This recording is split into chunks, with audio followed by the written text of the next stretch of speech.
Good morning, everyone. My name is Charles James H. Cervantes. I'm industrial engineering student and I'm doing non-locomotor exercise for my PATPIT. So let's go. Before doing exercise, you need to do a warm up at least 5 to 10 minutes.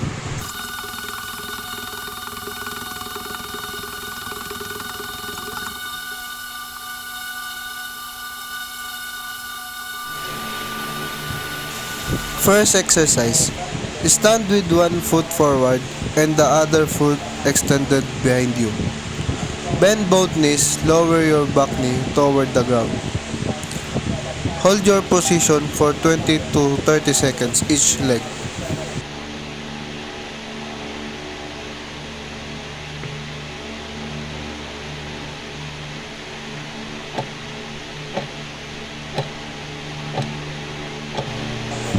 Second exercise. This exercise start in a push-up position with your forearms on the ground. Keep your body in a straight line from head to heels. Hold your position for 22 seconds depending on fitness level. Third exercise. Lean your back against a wall and slide down until your knees are bent at a 90 degrees angle. Keep your back flat against the wall. Hold your position for 30 to 60 seconds.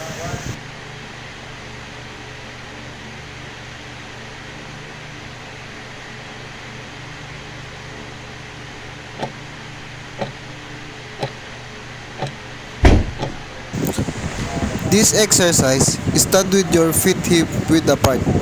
Lift one foot and place the sole against the inner thigh of the opposite leg. Hold for 30 seconds to 1 minute, then switch legs.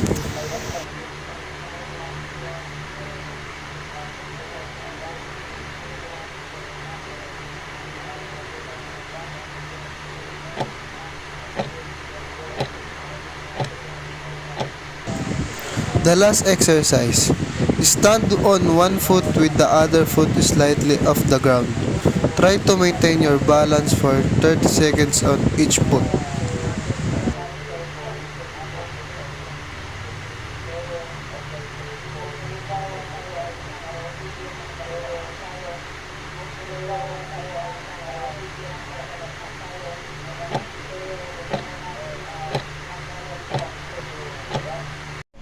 And that's all for my non-locomotor exercise. I hope you are enjoy for watching.